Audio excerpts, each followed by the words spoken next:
अपने साहस से समय की धारा को हमेशा के लिए मोड़ देता है।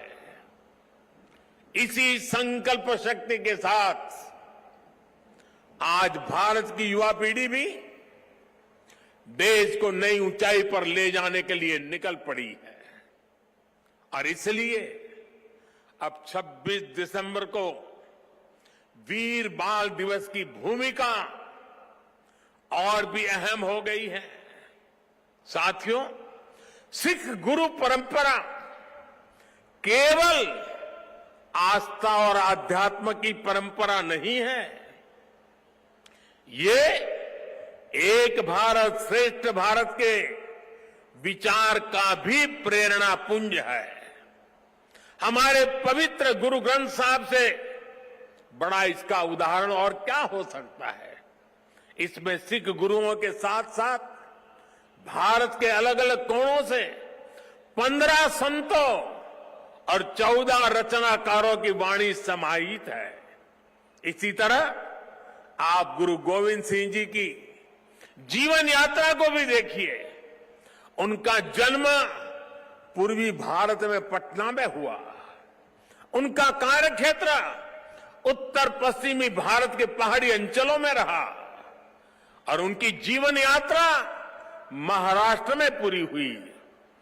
गुरु के पंच प्यारे भी देश के अलग अलग हिस्सों से थे। नेशन फर्स्ट को सर्वोपरि रखने की ये परंपरा हमारे लिए बहुत बड़ी प्रेरणा है।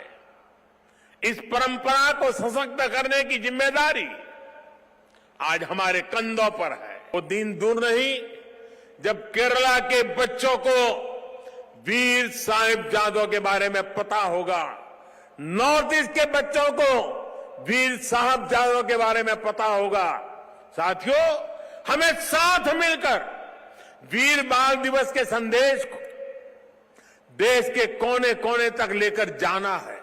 On the day of the Guru Parv of Guru Gobind Singh Ji, Prime Minister Narendra Modi had declared that December 26th will be marked as Veer Bal Divas to pay homage to 4 sons of last Sikh Guru, Guru Gobind Singh Ji.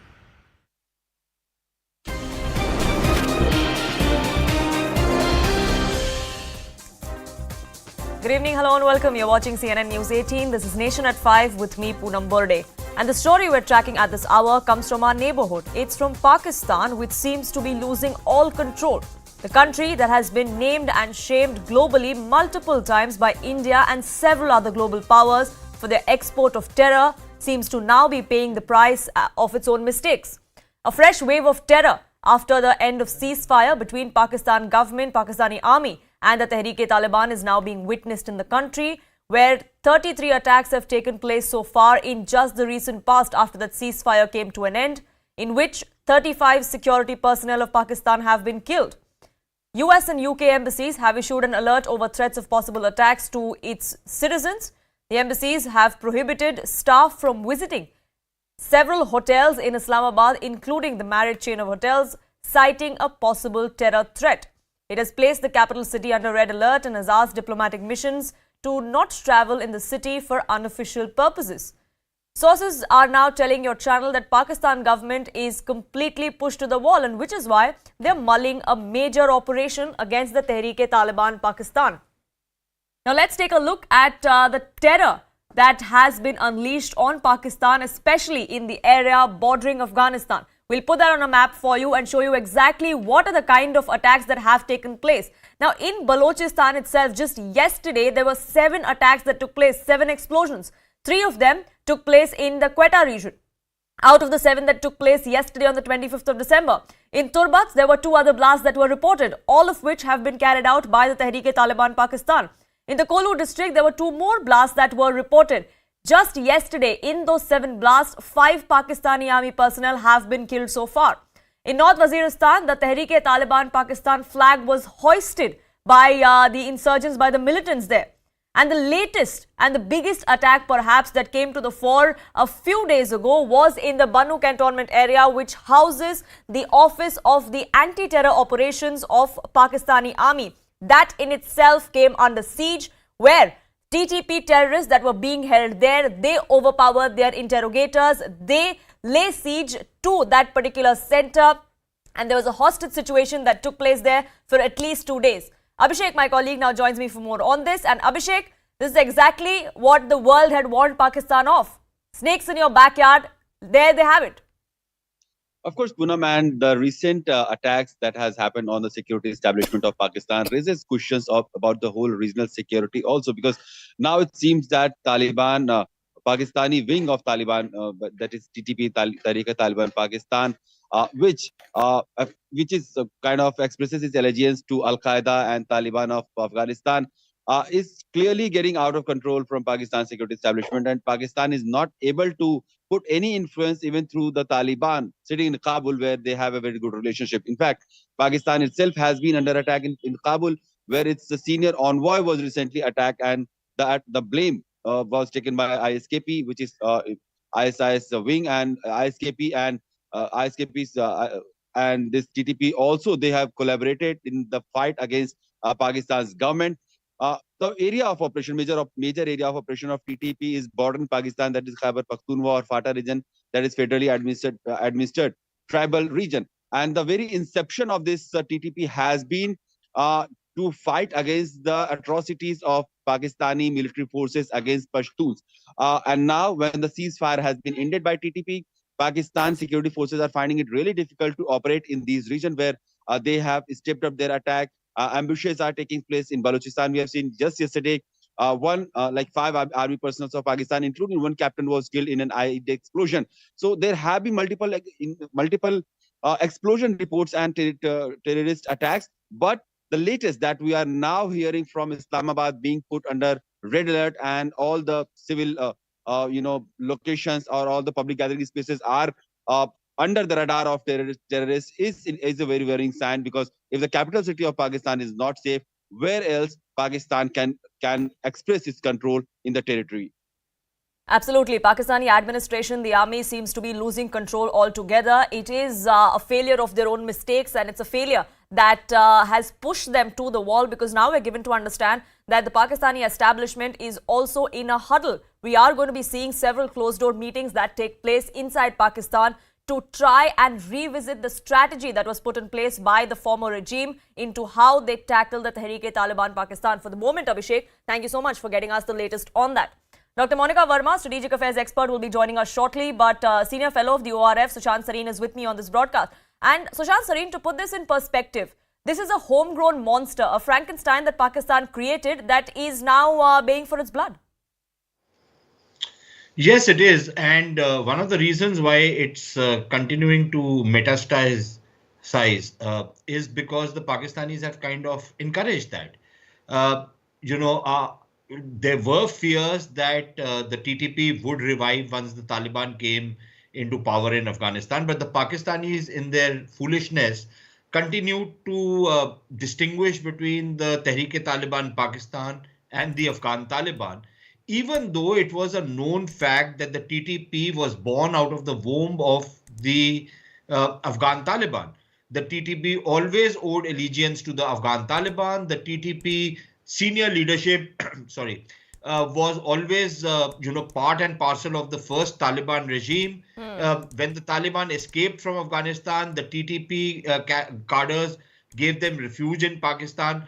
So these guys are joined at the hip, and in a way, the TTP was always a kind of a phalanx of the Afghan Taliban, a very useful tool for leverage against the Pakistanis. Now, all this was known, and yet the Pakistanis were in denial, as is their wont.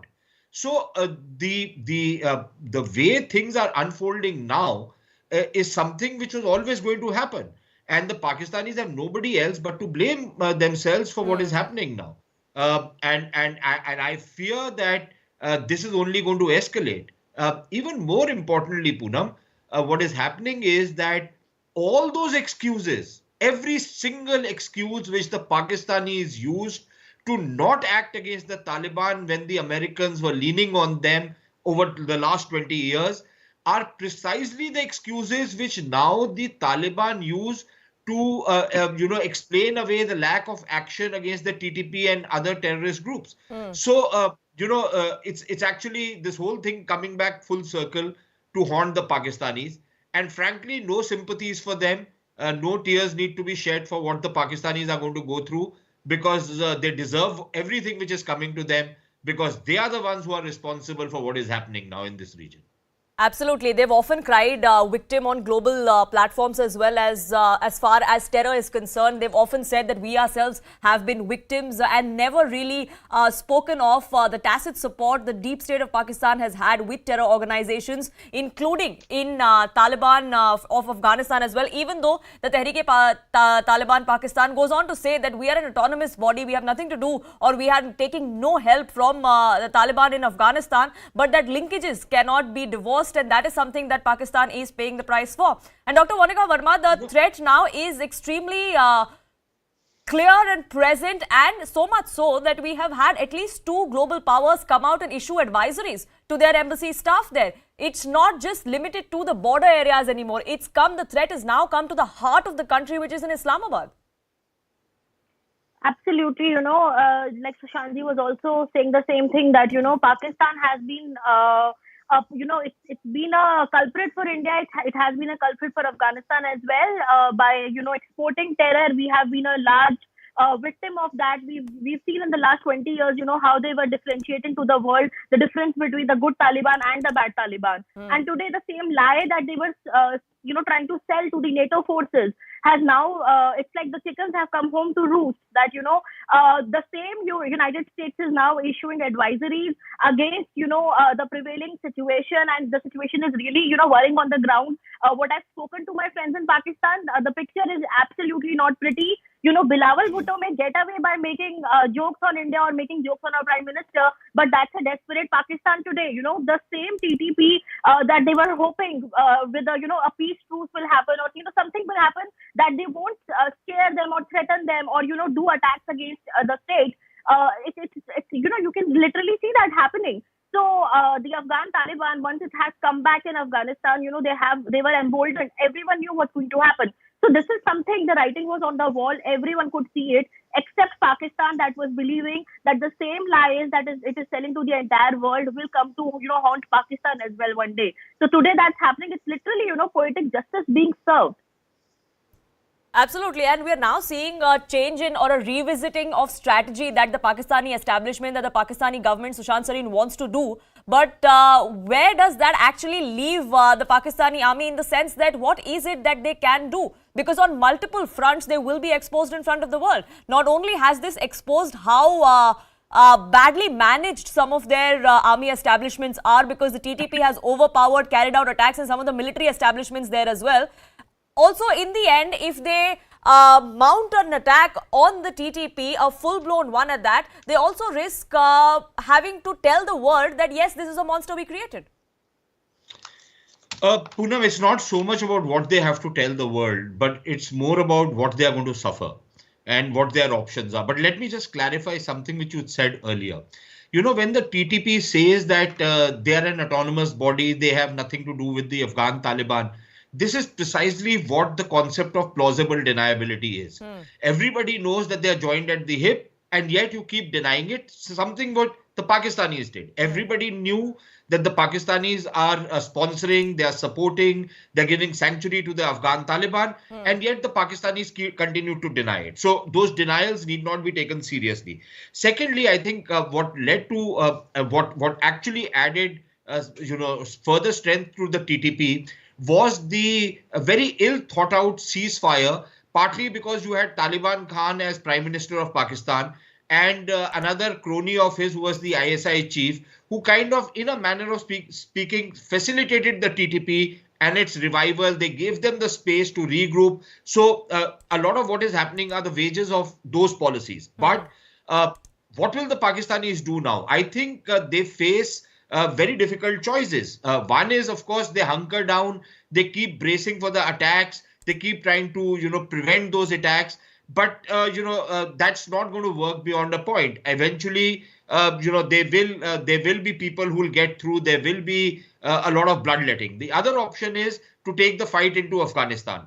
That has its own repercussions, because that then pits the Pakistanis directly against the Afghans and the Afghan Taliban.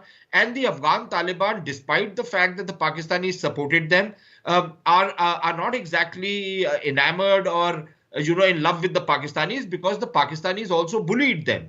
The Pakistanis tortured their leaders. The Pakistani killed some of their leaders, people who wanted to follow their own path. The Pakistanis, literally tortured them. They held their families hostages. So now it's, in a sense, a payback time from the Afghan Taliban to the Pakistanis. Will the Afghan Taliban do it openly? Perhaps not. They will keep biding for their time. But I think they will continue to pushing the envelope against the Pakistanis. The Pakistanis know this. So it's a very difficult choice. And all this, Poonam, is happening at a time when you have complete political disarray in Pakistan. You have an economy which is in meltdown. So you don't have the money to fight.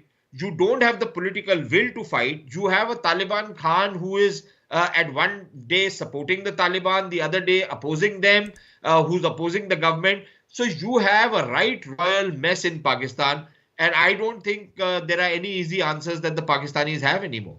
Absolutely. Now, it's no secret that, Sushant Sareen, that the army really calls the shots. But like you said, there is no political will. And the political instability is also something that is not going to end in the near future, because the country is headed for general elections not very long after. So that political will or the instability is also not going to change. That only makes the army's or the deep state's job more difficult. Exactly. And, part of the problem when you talk about political will, please remember that the current Prime Minister, when he was the Chief Minister of Punjab during the last wave of TTP attacks in Pakistan, he was the man who publicly said, why is the TTP attacking us? We are on the same page as the TTP and the Taliban. As far as the Americans are concerned, he used to, he used to hold forth against the so-called crusaders, which is what was the term used against the Americans. He used to say that we have nothing to do with the Americans. So these guys have been appeasing the Taliban, you have a situation where each one is trying to protect himself, that they don't become victims of Taliban attacks. So Imran Khan's government, for example, in the KP province, is actually paying extortion money. Ministers are paying extortion money to the TTP guys so that they are not attacked. Police officers are paying extortion money. So, basically it tells you that the state is unraveling. And maybe the last hope is the Pakistan army. But the Pakistan army is the blunt weapon to be used. And the moment you bring in the Pakistan army, you will have other consequences which will unfold. And all of this will happen on an empty treasury. So, I think 2023 is not going to be a very good year for Pakistan. Absolutely. And while Pakistan continues to battle problems of its own, it's not the only country in the neighborhood, in India's neighborhood or in the subcontinent, that seems to be having this internal crisis as far as terror and violence is concerned. And I request you both to stay on with us, because we also have another big exclusive coming in from Afghanistan, where the Taliban seems to now be reconsidering their decision on ban on women in educational institutions, including colleges. We're given to understand that Taliban's supreme leader is under severe pressure from powerful figures within the government to reverse this decision. There are many in the government there who believe that this is not the right messaging that is being sent out. The kind of subjugation of women that is happening under the Taliban, which also is not surprising to anyone in the world. The kind of image that the Taliban wanted to portray when they stormed to power, they wanted to be the Taliban 2.0. They wanted to be the new and improved Taliban, but that clearly hasn't happened, because right since they came to power, we saw the kind of initiatives, the kind of decisions that have been taken by the government as far as women especially is concerned. But now we're given to understand that there are several ministers, the young guard, if you will, as far as the Taliban is concerned, who are more careful about the international ramifications, the international image of the Taliban, and to correct that, a possible course correction as far as women's education is concerned is expected to happen. And Sushant Sareen, like we were talking about things unraveling in Pakistan, it seems that's the case with Afghanistan as well. Poonam, again, I'm not entirely convinced that if there is a rethink over this decision to stop women's education, it indicates that Afghanistan is finally doing a course correction and becoming normal.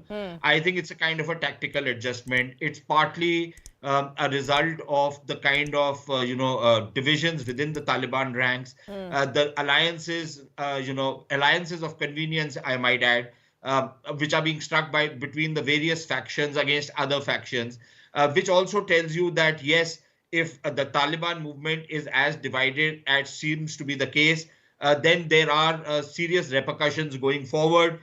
This thing might not last for very long, especially if the economic difficulties, which are already quite huge in Afghanistan, mount further. There will be hunger, there will be all sorts of other problems going forward. So one is that power tussle within the Taliban. The second is, I don't think even the guys who are saying that they're okay with women's education are actually serious about it.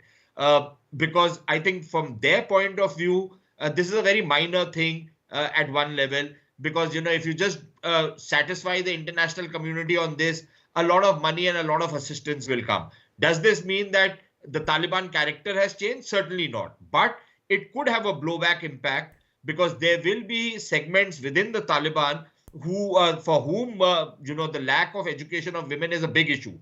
They want women to remain as chattel. They want them to remain in the houses. They want them only to bear children and nothing else and take care of houses. And they abhor the idea of women going and, being educated, women going to schools, colleges, or women working. And these are guys who could then make a beeline for some of the other even more radical than the Taliban groups like the ISKP and others. So I think, there is, as I said earlier in the day on your channel, it's a witch's brew in Pakistan, and we don't know what is the kind of poisonous potion that is going to be dished out going forward. Right. Now, what sources are revealing to us is also that the young guard, like I said, if you can call them as of the Talibani government, Dr. Verma, is that they believe that internationally they have absolutely no relations with any of the world powers. Nobody wants to have any ties diplomatically with them as far as the country goes. There is the economy that's in doldrums there, much like Pakistan. And they're now fearing something like Iran would happen, a movement, a revolution, so to say. And that civil unrest is something that Afghanistan cannot afford. And that's perhaps why these kind of calls are being made. Whether that actually changes anything or not, that of course remains to be seen. And in all likelihood, it won't. But that's the kind of messaging that some within the Taliban want to send out to the world. I think, even if it is the fear of persecution by the international community that, in fact, when they announced this move to ban university education for women, many international NGOs have stopped their work in Afghanistan. So I think that must have sent some strong message to Taliban that, hey, if you want this kind of aid or this kind of work to go on in Afghanistan, then you cannot compromise on certain basics, and education for women being one such, basic necessity, so to call it. So, this gap between the Taliban 1.0 and Taliban 2.0 is this, that, now the people in Afghanistan have also found their voice. In fact, interestingly, I was just seeing a video before coming to this debate that a woman was trying to protest and they were using, she was shot down. Probably she didn't lose her life, but there were, gunfire at her. So the essence is that, these kind of visuals, when they come in the media and what's happening in Iran, especially, women are being sexually abused for just simply denying a hijab. So I think, the Muslim women especially, I'm glad and I congratulate them for standing up for themselves after so long and, making this point count. How we can help as an international, especially in India, being a democracy, we do have that sort of expectation that, we can create such sort of pressure. So they have been asking India to restart all the development work that India was undertaking before Taliban came to power. So they're requesting us to start all that again, and probably we can use that as a card. Because, something politics aside, as a woman, woman to woman, these things are really essential. A future of Afghanistan where, women do have certain sort of, rights, or probably, they do get some chance one day in power as well, then probably, the picture will change and it will be good for everyone involved. So I think even absolutely, if it's but many believe that we're extremely far from that actually happening as far as the Taliban in Afghanistan is concerned. And Sushant Sareen, I just want to bring the attention back to where this leaves the subcontinent, the neighborhood of India, because we're seeing two countries that are seemingly spiraling out of control. Are there going to be any repercussions or consequences that are felt in the long run, both as far as Afghanistan and Pakistan are concerned, for everyone in the neighborhood, especially India? Poonam, I think in the short to medium term, I think this situation is not a bad one for India. Because, as it is, we are quite occupied on our eastern and northern frontier with the Chinese. So if the Pakistanis remain embroiled on their western frontier, their capacity and their ability to create mischief in India is limited because they don't want to open a second front against India. You can just imagine if there is a kind of a military standoff with India with a bulk of Pakistan army facing the Indian army, that leaves massive gaps in their own security, which they need on the western frontier as well as internally. So I think, and the more Pakistan remains unsettled, it's not a bad thing for us because they can stew in their own juices. It works well for us. Afghanistan is, of course, another case. But I think in the long term, I think the trends are going to be negative because Pakistan cannot sustain this indefinitely. And eventually there will come a time when, something's got to give inside Pakistan. Even if the military takes over, it doesn't really help the Pakistanis very much. And with the economy being what it is, you could see a situation where, you see, God forbid, some kind of an implosion inside Pakistan. I say God forbid, not because I want to shed any tears for Pakistan, but simply because the repercussions and the impact of such an event will be felt directly on India, whether we like it or not. Correct. And I think that is a time that I really fear. And I believe that is a time that we should be prepared for. What do we do, for example, if you have 100,000 or 500,000 or 1 million people trying to stream into India for refuge, for economic, well-being, for whatever reason? What do you do at that point of time? You can't fire at them. Your fence is not going to be good enough to stop them. You can't allow them to come into your country. What is your fallback position? Now, every time you ask this question to people in government, they say this will not happen. That's wishful thinking, right? Even if it does not happen, I think we should game it. We should prepare for such an eventuality because that, to my mind, is my worst nightmare going forward. But that is something probably which is still 4-5 years away. Absolutely, but like you said, we have to be prepared for that kind of eventuality, given the kind of ongoings that are happening both in Pakistan and Afghanistan, and the security apparatus in India. The establishment in India also needs to be closely monitoring that and taking proactive steps, perhaps. Whether or not that situation actually arises, that's something only time will tell. But I thank you both for joining us here on this broadcast with your perspective as we keep discussing what's going on in our neighborhood. We're not far away from what's happening as far as COVID crisis is concerned, and that's in China. China once again seems to be mired in a crisis, the collapse completely of its health infrastructure as far as COVID-19 cases are concerned. And there are controversies that are coming out because China, on expected lines, seems to be not showing enough of what's transpiring in their country, the lives that are being lost, the number of cases that are being reported.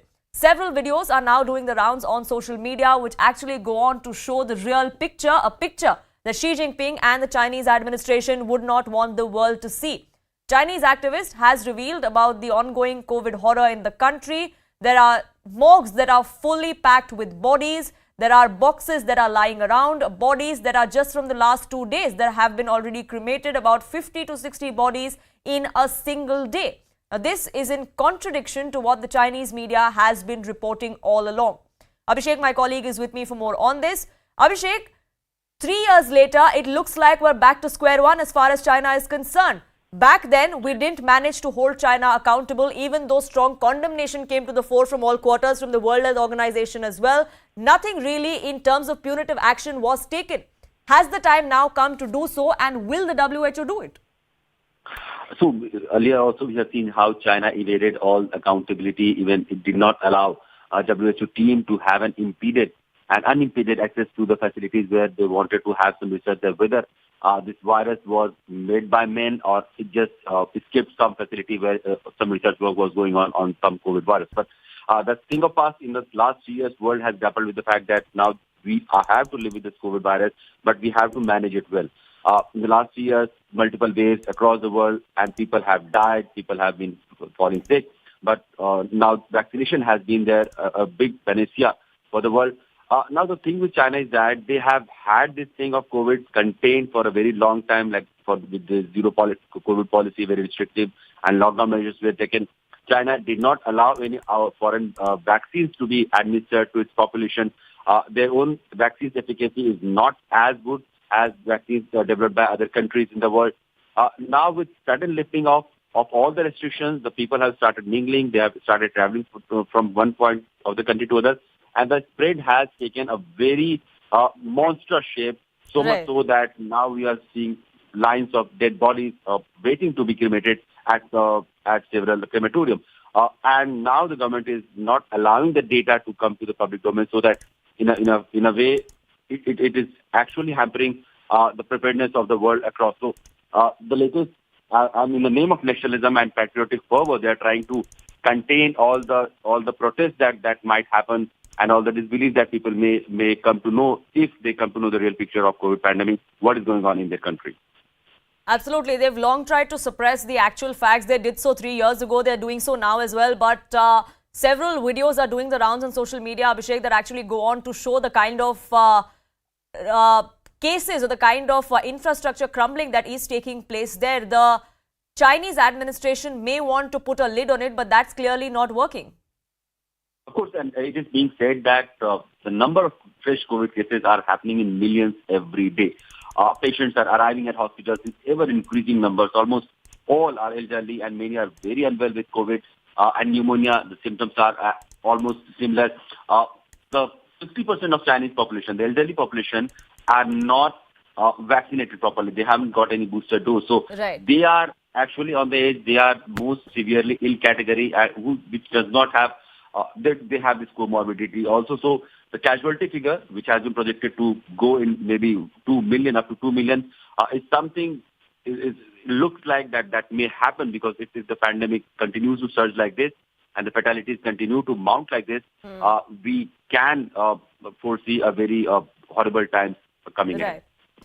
Right, Abhishek, thank you so much for putting that in perspective for us. But news continues to trickle in from China as far as their COVID crisis is concerned. And it now seems like the President, Xi Jinping, has now come out and urged to take steps to protect lives, even as China has lifted some of those restrictions. Remember, the zero COVID policy was lifted a few days ago, after which we saw the resurgence in the COVID cases in the country. Now, Xi Jinping has come out and urged steps to protect lives. We wonder how he plans to do that, and if the world will hold him accountable. With that, it's time for a quick break here on this edition, but lots more lined up for you on the other side on Nation at 5. Don't go anywhere.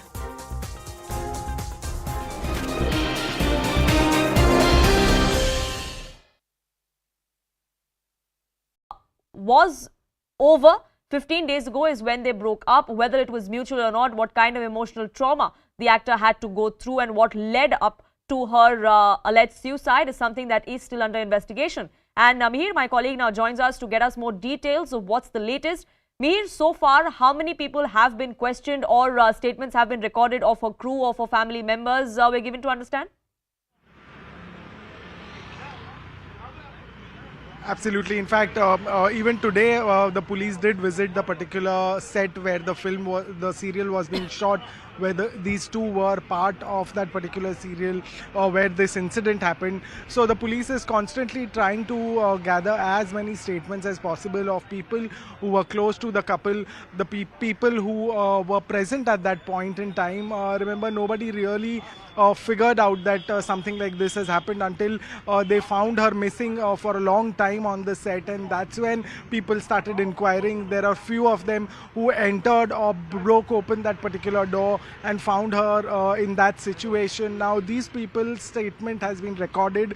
Apart from that, there are several other people who are known to the couple, who know about their relationship, who closely worked with them day in and day out, including some of the family members who are aware of the situation as far as Tanisha is concerned. So all these people are being questioned and their statements are being recorded by the police. Now the police is trying to gather some sort of evidence on the charges made by the family based on which the complaint has been filed. It's a case of abetment, and the police is trying to investigate and find out if Shizan really had certain statements or conversation which led to the instigation or pinpoints that it could mean that he was trying to instigate her to the extent of her taking such an extreme step is something the police needs to establish, and it's working in this direction. Remember, there are certain other angles that the police is not ruling out at this point. The mother has come out and spoken exclusively and for the first time broken her silence and clearly stated that the daughter was in a relationship.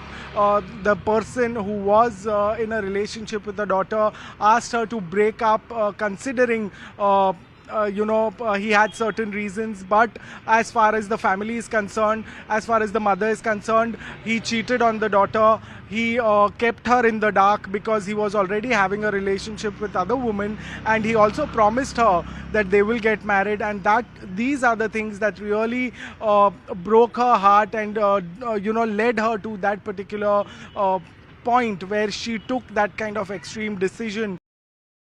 After TV actor Tanisha Sharma's untimely demise, which sent shockwaves all across the country, big allegations are now being made by her mother. Her mother has alleged that Tanisha's co-star and her ex-boyfriend, who's now in police custody, Shizan Khan, cheated on her, gave her a false promise of marriage. She's also alleged that he kept Tanisha involved even when he was seeing other women. Now remember, the police had arrested Shizan Khan on charges of abetment to suicide on Sunday, and according to police sources, Shizan has revealed in his initial statement that both the actors were in a relationship and they had to call it quits because there was an age gap. There were also differences over their religion. Now, post the arrest of Shizan Khan, the BJP has come out and added their own twist. They claim this is a case of love jihad and that angle needs to also be investigated.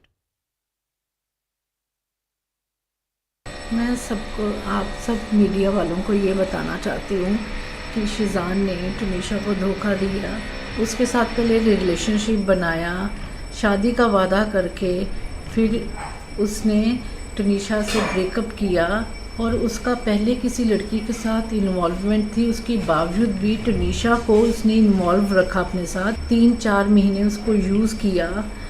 बस मैं इतना कहना चाह रही हूँ कि इसको सज़ा मिलनी चाहिए, शिजान को नहीं छोड़ना। मेरा बच्चा गया है, बस बाकी मीडिया बहुत कोऑपरेट कर रही है। मैं तहे दिल से शुक्रिया करती हूँ मीडिया का। इन लोगों का मतलब मिलना जुलना था, अच्छे दोस्त थे। उसके बाद पता नहीं क्या हुआ, अभी पिछले 15-20 दिन पहले तुनिशा को एंजाइटी सेट पे अटैक आया था, तो इन लोगों ने उसको एडमिट किया। तो हम लोग वहाँ पहुँचे तो उसने सिर्फ इतना बोला, मैं भी था, उसकी मम्मी भी थी, डॉक्टर भी थे, कि मेरे साथ चीटिंग हुई है, मेरे साथ गलत हुआ है, वो ऐसा कैसे कर सकता है, ये सब बोल रही थी। वो बार बार रिपीट कर रही थी एक ही बात को। बस तभी पता चला कि कुछ प्रॉब्लम चल रही है शहजान के और उसके बीच में। फिर तुनिशा की मम्मी ने समझाया भी कि अगर तुम्हें रिश्ता नहीं रखना था तो इतना क्लोज आने की क्या ज़रूरत थी पहले। अगर आपको पता है कि आपको नहीं रखना है तो इतना क्लोज क्या है, वो बहुत छोटी है अभी, अपना नहीं समझ सकती अच्छा बुरा कोई। तो फिर ये हो गया, अभी 10 दिन पहले की वो बात है। हम चाहते हैं कि जो भी पुलिस इन्वेस्टिगेशन कर रही है, जो भी कोर्ट डिसाइड करे, अगर कोई दोषी है, चाहे वो जीशान हो, कोई भी जो भी इसमें दोषी है, उस सबको सजा मिले, क्योंकि हमारा बच्चा तो चला गया। इन्वेस्टिगेट कर रही है, हम लोग सब सपोर्ट कर रहे हैं, सब साथ में है। टुनीशा मुझे जान से प्यारी थी, मेरी भी बहुत प्यारी बच्ची थी वो, तो पुलिस कर।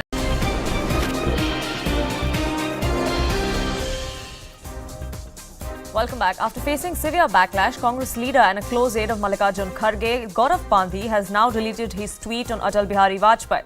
Yesterday, remember, he put out a tweet on the birth anniversary of Atal Bihari Vajpayee where he tagged him a British informer.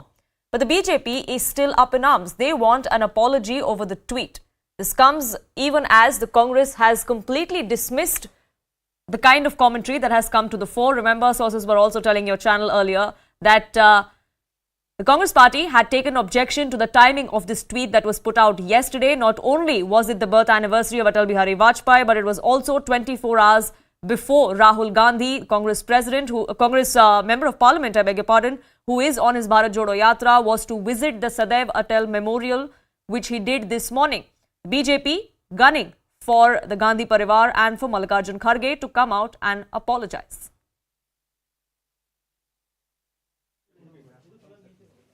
ये वो लोग हैं जब अटल जी प्रधानमंत्री थे तब उनको अपमानित करने का काम करते थे, आज मोदी जी को अपमानित करने का काम करते हैं। लेकिन सच्चाई ये है, अटल बिहारी वाजपेयी जी है जिन्होंने पोखरण विस्फोट करके इस देश को और ताकतवर बनवाया, पूरी दुनिया भर में डंका बजवाया।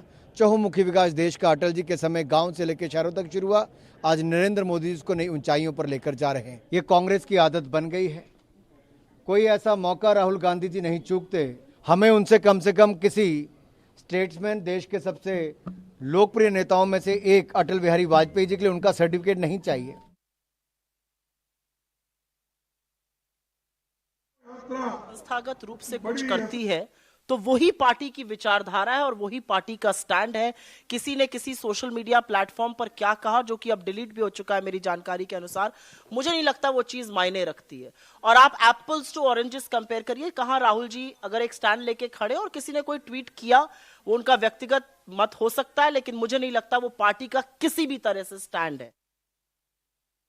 Aparajita Sarangi, Member of Parliament of the BJP and spokesperson of the party, joins us on this broadcast. Lawyer and political analyst Kapil Madan will also be joining us shortly. But Aparajita Sarangi, the Congress party says it may have been his personal opinion. The party does not stand by it. It's not the party's stand. See what Rahul Gandhi is doing. Rahul Gandhi has gone on to pay tributes to Atal Bihari Vajpayee, and that is the party stand. So why talk about someone like Gaurav Pandey is what the Congress says. Congress has been a habitual offender, and that is why no Indian will actually believe that this is just the attitude, or rather the mindset of a particular Congress worker. It is Congress mindset, and I tell you, this statement of Gaurav reflects the charitra of the Congress, the negative mindset of the Congress and the hypocrisy of the Congress.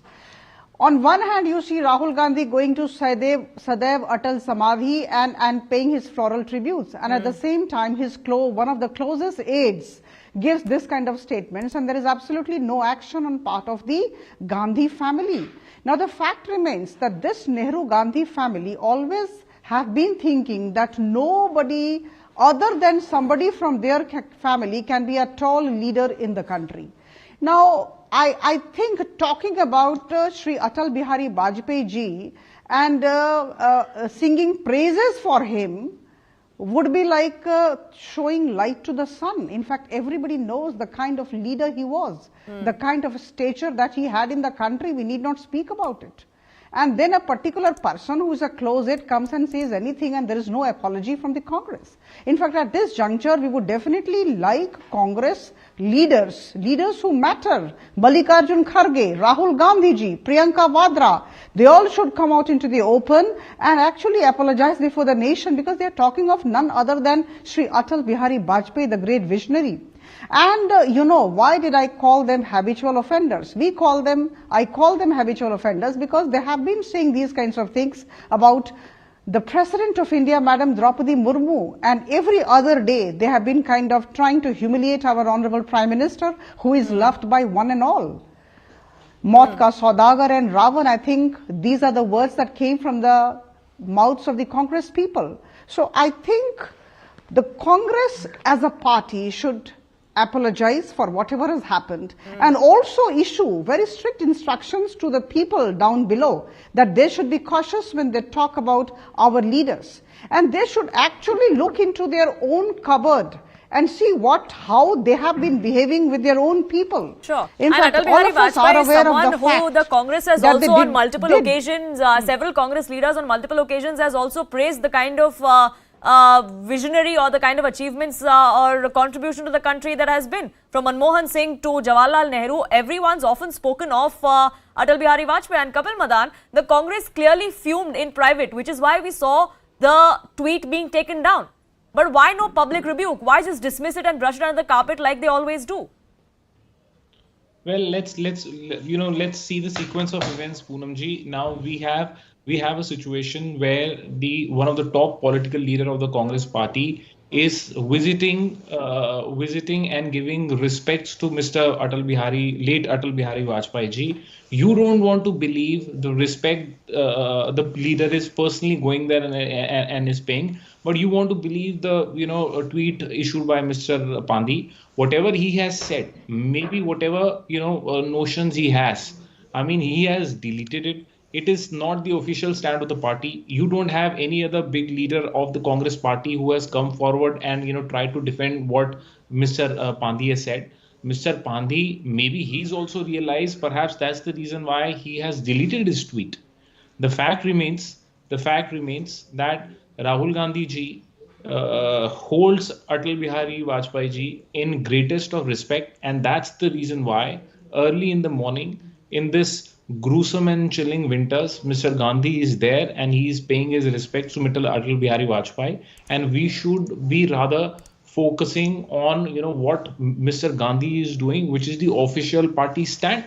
And let me also, ask a question here to the BJP spokesperson. While they now want to, take a moral high ground, today I am not defending Mr. Pandey, but I would want to, seek their view on a statement made by Mr. Amit Shah when he referred to Mahatma Gandhi as a Chatur Baniya. I want to have their view on statement made by Pragya Thakur when Pragya Thakur said that Godse is a Deshbhakt. I want to have their view on Anil Sumitra, who has mentioned that Mahatma Gandhi was the father of nation but of Pakistan. So these were the statements BJP people make very often. What is their official stand? Do they stand by it, or do they condemn that statement, or whether that is the official stand of the BJP? Aprajita Sarangi, that you can't claim high moral ground because several such comments have been made by the BJP also. So you can't lecture the Congress, as many in the Congress as well. I heard the Congress spokesperson. Now, this is very unfortunate as far as Congress is concerned. They create a flutter. They speak something ill about our leaders, the leaders of the nation, and then thereafter they try to bring out something which does not have so much of relevance. These statements must have been spoken in a context, if they have been spoken. Now forget about Prime Minister Modi or Madam Draupadi Murmu, or so to say currently about Atal Bihari Vajpayee ji. Think about their own leaders. They have actually ignored Kamraj, Sri P.V. Narasimha Rao and Sitaram Kesri, the kind of treatment that has been meted out by Congress to these leaders. I think this is not unknown to anybody. And I must tell you that they desist from speaking anything good about Sri Sardar Vallabhbhai Patel also. I think this is known to everybody. This is sarvvidit. And recall, when Rahul Gandhi ji had gone to Hyderabad during his Bharat Jodo Yatra, at that point of time he met film actresses. He had photographs with them, but he did not care to go to the Samadhi of P.V. Narasimha Rao ji. So what to talk about Congress? Why are they talking about, they are always trying to show to the world that Nehru ji discovered India. They had the role in the freedom struggle, and people from the BJP or the Jan Sangh, we did not have any kind of role in freedom struggle, or we did not care for the country in earlier years. So your own icons also are being neglected by the Congress party. So the Congress really should not, or the Congress should resist or desist from making such kind of comments. I'm running short of time, but Kapil Madan, 30 seconds. Now, what we saw on the channel today was the BJP spokesperson artfully and skillfully avoiding the question. I have raised a very categorical, given a very categorical and specific references made by their BJP minister. She has not uttered a word.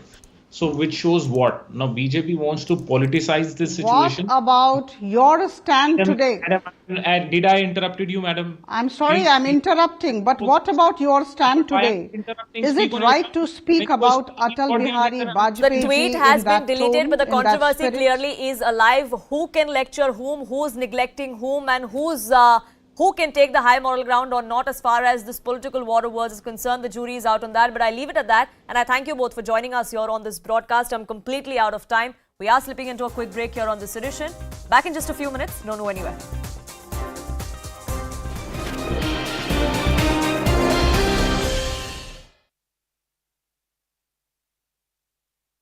जो सच्चाई है उनके सामने वैसे भी आने वाली है और जो डॉक्यूमेंट्स हमने सबमिट किए पुलिस स्टेशन के सामने वो automatically speaks for itself. Accused के जो भी सच्चाई है वो कोर्ट के सामने रखेंगे, पुलिस स्टेशन के सामने रखेंगे, बाकी जो सच्चाई है आपके सामने धीरे धीरे आ जाएगी, आप निश्चित रहिए। There are certain things which are there and there is nothing to hide, it will be very clear.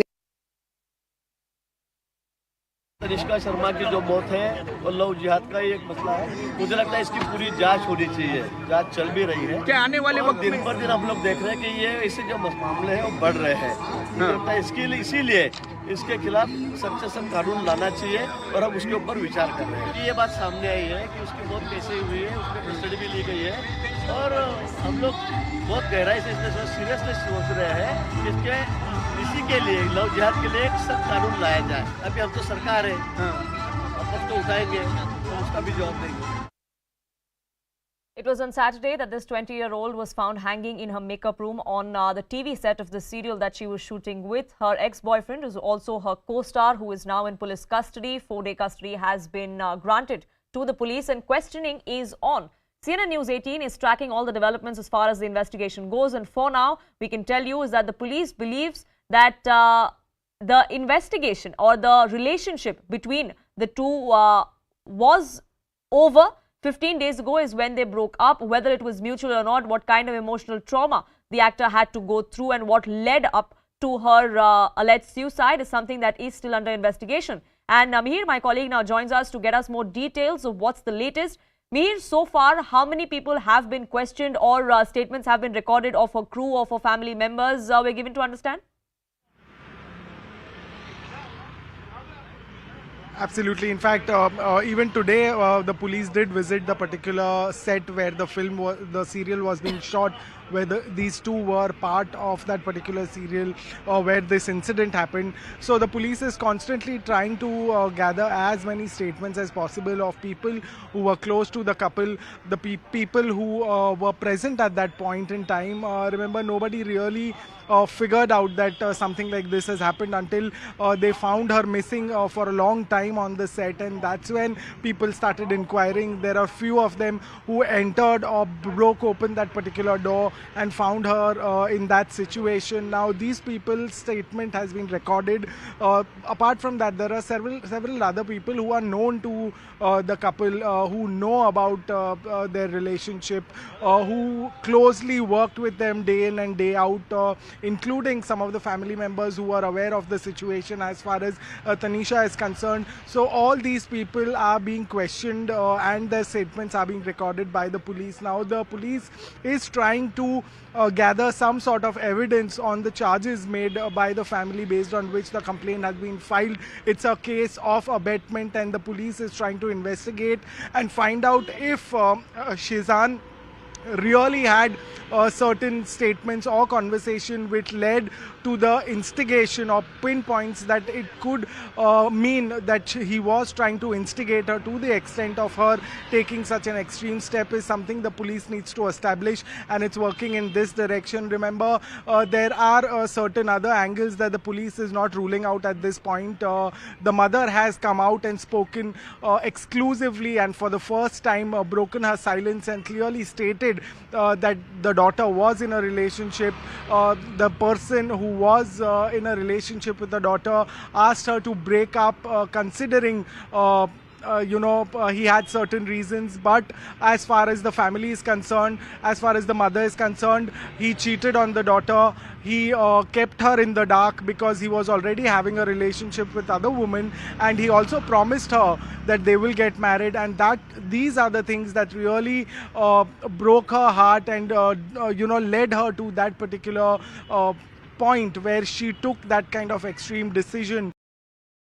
After TV actor Tanisha Sharma's untimely demise, which sent shockwaves all across the country, big allegations are now being made by her mother.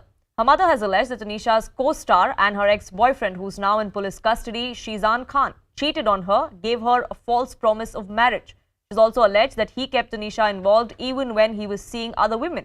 Now remember, the police had arrested Shizan Khan on charges of abetment to suicide on Sunday, and according to police sources, Shizan has revealed in his initial statement that both the actors were in a relationship and they had to call it quits because there was an age gap. There were also differences over their religion. Now, post the arrest of Shizan Khan, the BJP has come out and added their own twist. They claim this is a case of love jihad and that angle needs to also be investigated. मैं सबको आप सब media वालों को ये बताना चाहती हूँ कि शिजान ने टुनीशा को धोखा दिया, उसके साथ पहले रिलेशनशिप बनाया, शादी का वादा करके फिर उसने टुनीशा से ब्रेकअप किया और उसका पहले किसी लड़की के साथ इन्वॉल्वमेंट थी, उसके बावजूद भी टुनीशा को उसने इन्वॉल्व रखा अपने साथ, 3-4 महीने उसको यूज़ किया। बस मैं इतना कहना चाह रही हूँ कि इसको सज़ा मिलनी चाहिए, शिजान को नहीं छोड़ना। मेरा बच्चा गया है, बस बाकी मीडिया बहुत कोऑपरेट कर रही है। मैं तहे दिल से शुक्रिया करती हूँ मीडिया का। इन लोगों का मतलब मिलना जुलना था, अच्छे दोस्त थे, उसके बाद पता नहीं क्या हुआ। अभी पिछले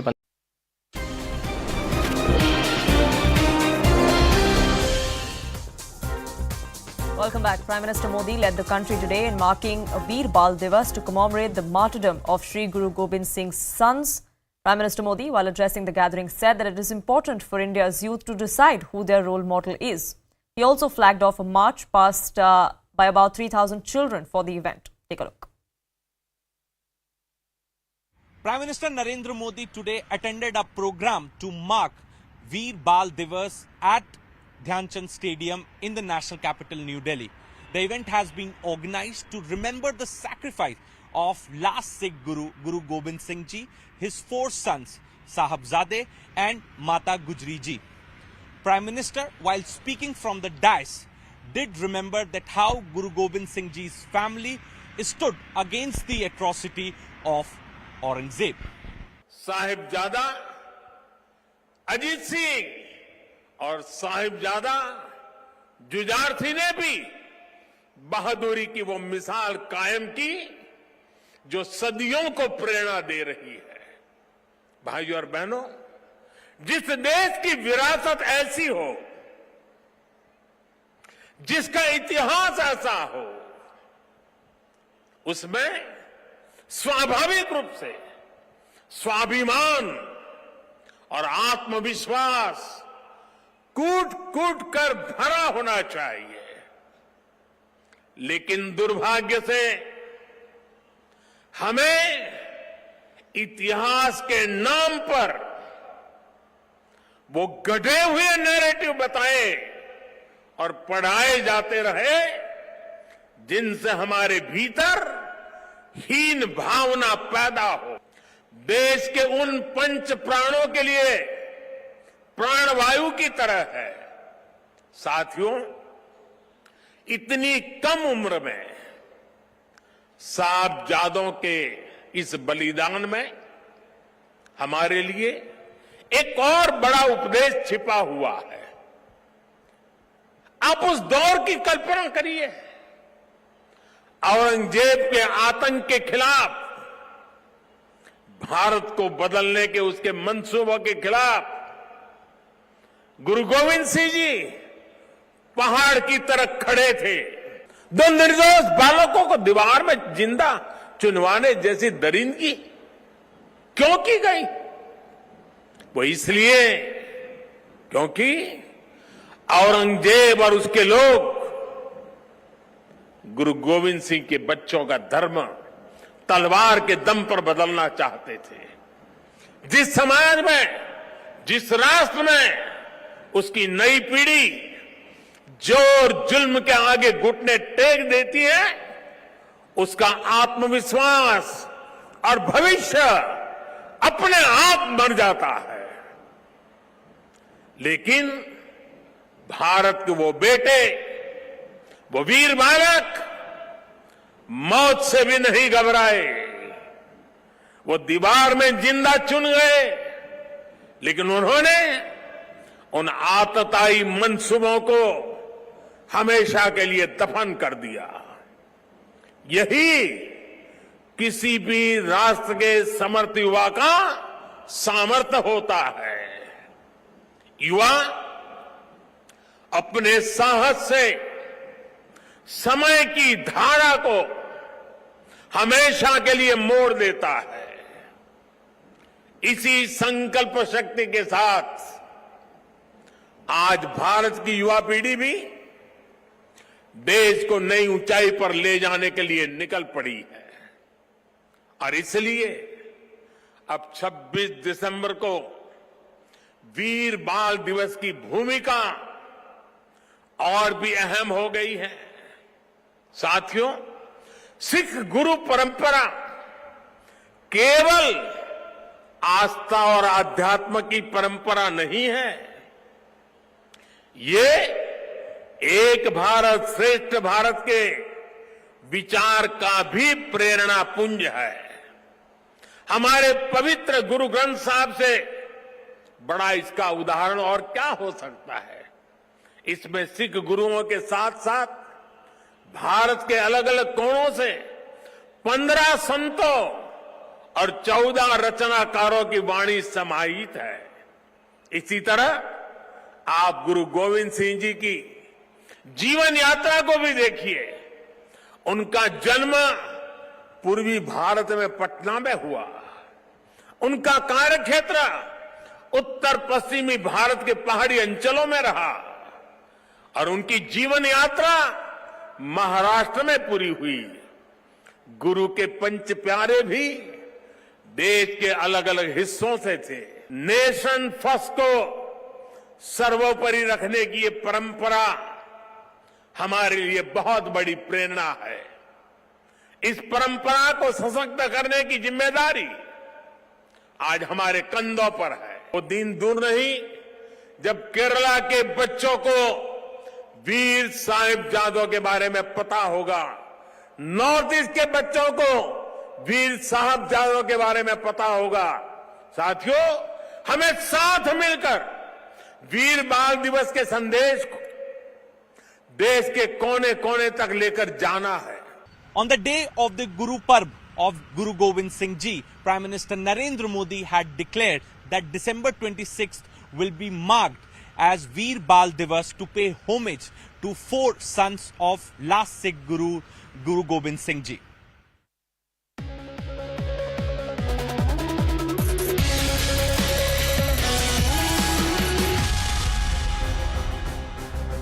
Namaste and Jai Hind. As we speak on this edition of Viewpoint, it is estimated that nearly 1 million people in China are getting affected by the China virus or COVID-19 every single day. Reports suggest that conservative estimates indicate nearly 5,000 virus-related deaths are occurring on a daily basis. But the Chinese authorities are mum. Their reports and claims do not match the horrid scenes on ground.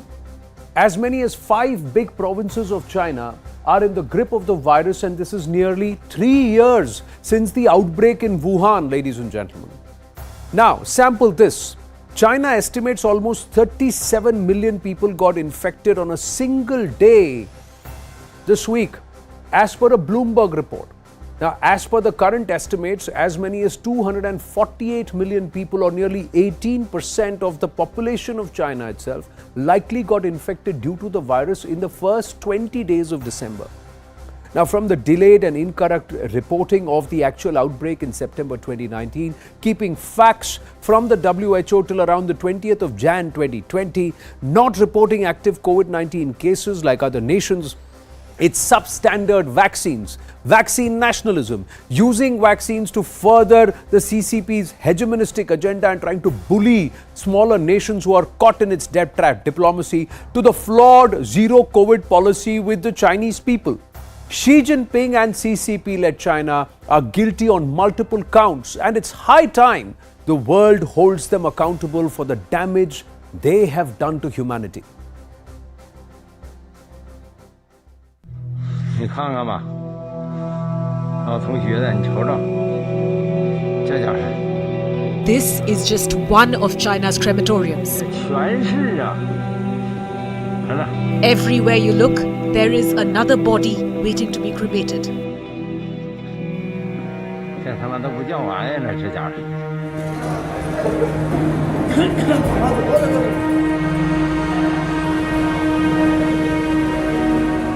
Outside the crematorium are long queues of grieving families with photographs of their deceased.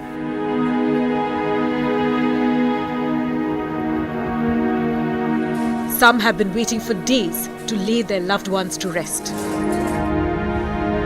Smoke is constantly billowing from the furnaces as body bags pile up. Visuals of despair are also being witnessed in hospitals as well.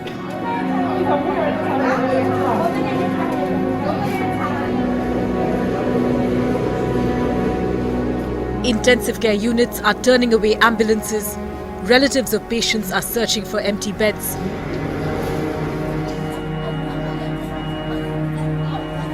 Patients are lying on floors in hospital corridors.